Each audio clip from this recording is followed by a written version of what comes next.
October 14, 1982. 08 hours. The Panjshir Valley. To the Soviet 40th Army, the Panjshir Valley was known as the Wolf's Trap.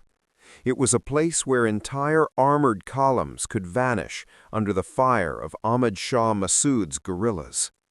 But what happened to the 3rd Reconnaissance Group on that cold October morning had nothing to do with enemy fire. The official report. The operational log from the Bagram Air Base Command Center contains a single chilling entry for that morning. Unit 3 Bravo. Status: silent. Last coordinates: Sector 14, Salang Ridge. Cause: unknown. According to the official paperwork filed weeks later, the 12 men of the 3rd Recon Group were lost to a massive avalanche triggered by mortar fire. They were listed as missing, presumed dead. The reality. Declassified GRU after-action reports tell a completely different story. There was no avalanche. Meteorological data from that day confirms the sky was clear. Visibility was perfect. There was no seismic activity recorded by geological stations in Dushanbe. The squad didn't disappear under snow, they disappeared into thin air. 1 minute they were radioing in a standard checkpoint status. The next minute their signal cut out, not with the chaotic static of a jammer, but with a sudden absolute silence. The investigation begins. We are shifting our focus from the jungles of Vietnam to the peaks of the Hindu Kush.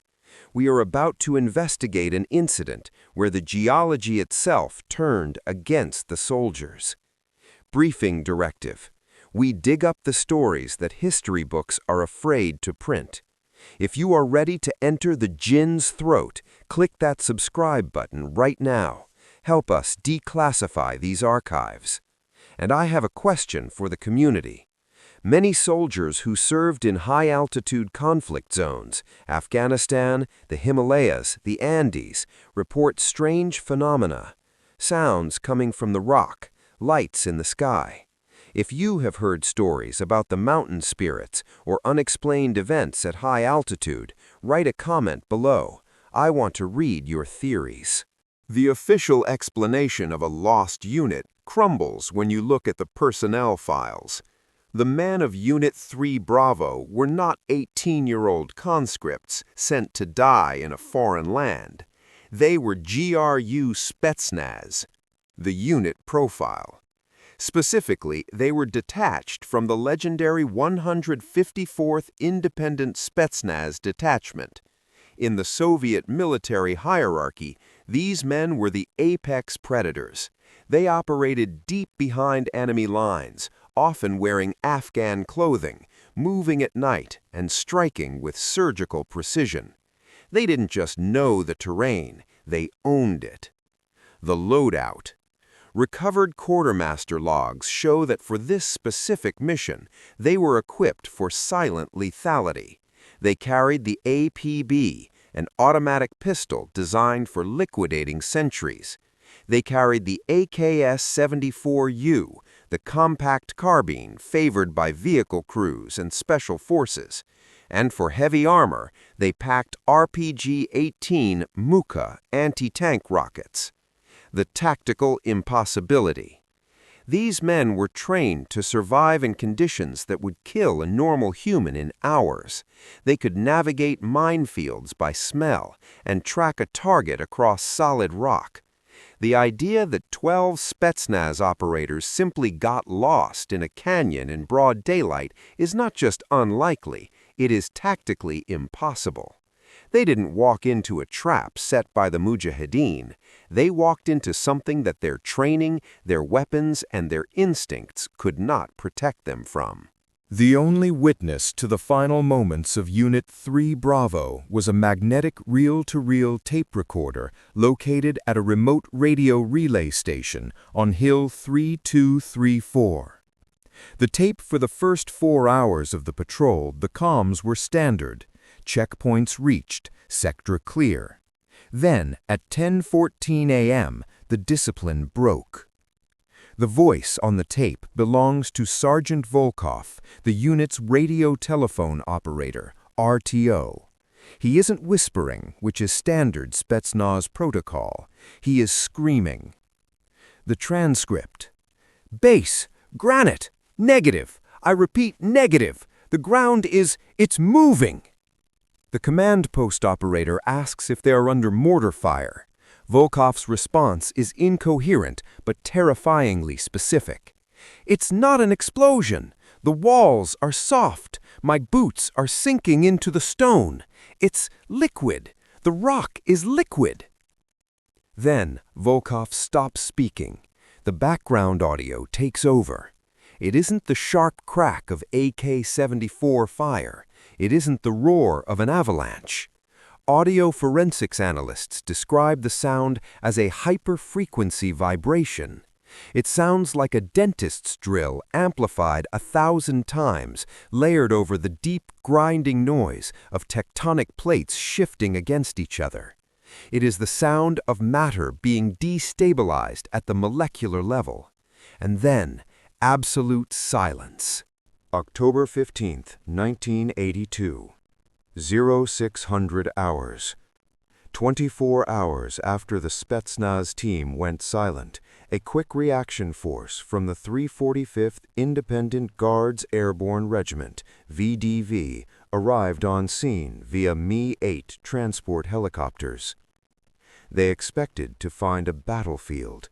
They expected to recover bodies from a rock slide. Instead, they found a pristine, terrifying silence. The scene.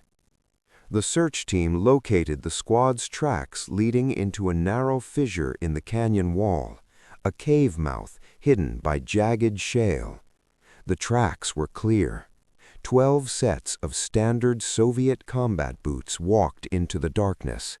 Not a single set walked out. There were no blood trails, no discarded bandages, no shell casings.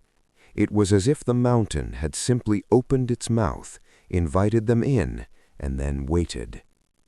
The atmospheric anomaly.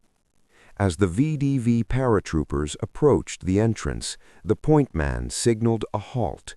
He reported a sudden, sharp drop in temperature. Outside, it was a crisp 10 degrees Celsius. Within 5 meters of the cave mouth, the temperature plunged to freezing. But it was the smell that put them on edge.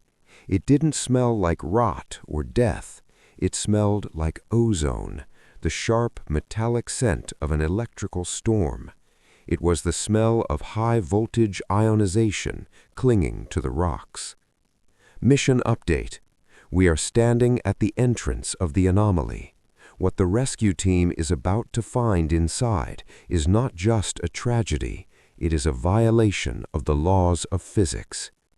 If you want to see what happens when soldiers meet the unexplained, make sure you are subscribed to the channel. Do not miss the next part. And I want to hear from you. This story deals with the ultimate soldier's nightmare, not the enemy, but the environment itself. Do you have a fear of caves or enclosed spaces, claustrophobia, or does the underground fascinate you? Tell me in the comments below. The VDV search team pushed 200 meters deep into the mountain. The tunnel was natural, narrow, and winding. The ozone smell grew stronger with every step, tasting like copper on their tongues. Then the tunnel opened up into a large, cathedral-like cavern. The point man's flashlight cut through the darkness and hit a silhouette. Then another. Then a dozen. The contact. "Contact front!" he screamed, dropping to a knee and raising his weapon. The team waited for the return fire. They waited for the shout of surrender. There was only silence. The figures didn't move. They didn't breathe. The tableau. As the team moved closer, illuminating the cavern with flares, the true horror revealed itself. The missing Spetsnaz unit was all there, all 12 men. They were not lying on the ground. They were standing in a perfect defensive circle. But they weren't just standing. The fusion. Private Ivanovich, the squad's machine gunner, was crouched behind a boulder, but he wasn't hiding behind it. His legs, from the knees down, were inside the solid granite floor. The rock was seamless around his shins. There were no cracks, no dug holes. It was as if he had stepped into a puddle of water that instantly turned to stone. Another soldier was pressed against the cave wall. His left arm and the AKS-74U rifle he was holding had merged with the limestone. The metal receiver of the gun, the fabric of his sleeve, the flesh of his arm, and the ancient rock of the mountain had become one single continuous material. The living statues. Their faces were frozen in expressions of absolute shock. Their eyes were wide open, now clouded and white. They hadn't died from suffocation. They hadn't died from trauma. They had been captured by a physics event that momentarily blurred the line between biology and geology. The mountain had simply absorbed them. Panic is a contagion. When the VDV paratroopers realized their comrades were trapped inside the stone, the discipline began to fracture. The futile rescue. The platoon sergeant ordered the men to dig. They pulled out their entrenching tools, standard-issue titanium spades, and began hacking frantically at the rock surrounding the trapped soldiers' legs. It should have been limestone and granite. It should have chipped away. Instead, the spades rang out like they were hitting hardened steel. Sparks flew in the dark cavern. The blades of the shovels bent and snapped. The material analysis. The rock wasn't just holding them, it had changed its density. Later analysis of rock samples chipped from the site revealed a molecular structure that shouldn't exist in nature. The quartz crystals in the granite had been realigned perfectly with the calcium in the soldiers' bones. It wasn't an encasement, it was a welding. For a split second, the biological matter of the men and the mineral matter of the mountain had occupied the exact same space. The commander's hand. The most gruesome discovery was the unit commander, Captain Lebedev. He was found with his hand raised near his head, holding his radio handset, frozen in the act of trying to countermand the order to retreat. His hand was pressed against a stalactite. The VDV medic tried to check for a pulse, but recoiled in horror. The black bakelite plastic of the radio, the leather of his glove, the skin of his hand, and the white stone of the stalactite were fused into a single seamless gradient. There was no seam where the man ended and the mountain began. The implication. This defies every law of physics known to 1982 science. To achieve this, the atomic vibration of the soldiers and the rock would have to be synchronized perfectly, allowing them to pass through each other like ghosts before instantly solidifying. They were not dead when they went into the wall. They died because the wall became solid inside their veins. While the engineers struggled with the impossible rock in the cave, military intelligence, GRU, officers were conducting a harsh interrogation 5 kilometers away. The prisoner. A Mujahideen scout had been captured on the ridge overlooking the valley. He was an older man, a veteran of the mountains. Usually these fighters were defiant, but when the intelligence officer laid the map on the table and pointed to Sector 14, the prisoner went pale. He pulled his hand away as if the paper burned him. The interrogation.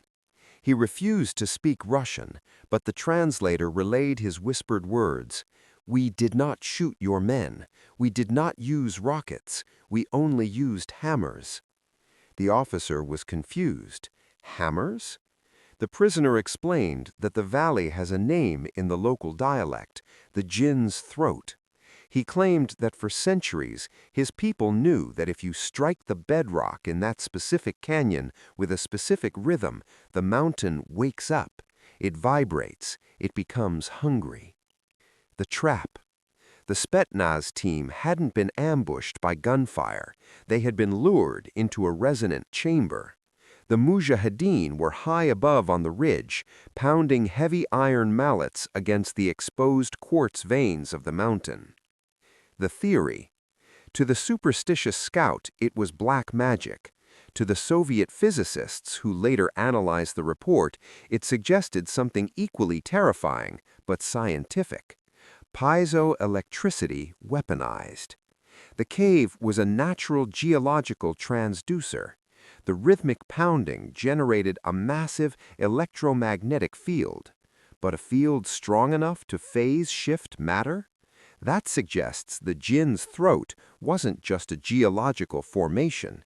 It was an artificial structure buried millions of years ago, and the locals had forgotten what it was, but they remembered how to turn it on. In the end, the Soviet military machine, capable of crushing nations, was defeated by 12 stone statues. The Impossible Choice, October 16, 1982, 1200 hours. The report from the VDV engineering team was conclusive.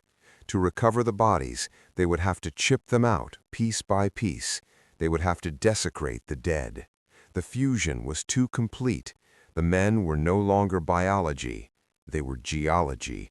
High command in Moscow made the only decision they could. They issued Order 44 Alpha: containment and denial. The ceiling. The rescue mission was converted into a demolition mission. Combat sappers rigged the cave entrance with 50 kilograms of TNT.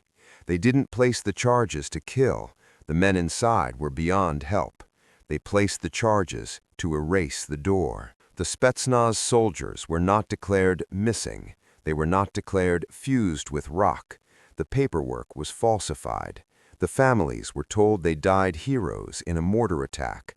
Closed casket funerals were held with empty boxes weighted with sandbags. The detonation. At 1400 hours, the plunger was pushed. The charges detonated. The cliff face above the Jinn's throat sheared off, burying the entrance under thousands of tons of shale and granite. The ozone smell was finally replaced by the smell of cordite and dust. The final image. The file was stamped top secret and buried in the GRU archives. But the reality remains. Deep inside that mountain in the Panjshir Valley, sealed behind a wall of rubble, 12 Soviet Special Forces operators are still standing in a defensive circle. They haven't aged, they haven't decayed. They are waiting in the dark, perfectly preserved in stone, weapons raised, guarding a secret that the world was never meant to see. Case status: permanently sealed. File closed. This concludes the investigation into the Hindu Kush anomaly. But the Cold War is full of events where technology clashed with the unexplained. Next time, we are going to the bottom of the world. We are opening case file number 007, the Vela Double Flash. We will investigate the secret nuclear test in the Antarctic Ocean that didn't boil the water, it froze it instantly. If you want to be there when we break the seal, subscribe to the channel now. And I want your verdict in the comments. Was the Jinn's throat a natural geological trap, a freak of nature? Or was it an ancient defense mechanism left behind by a civilization that predates humanity? Over and out.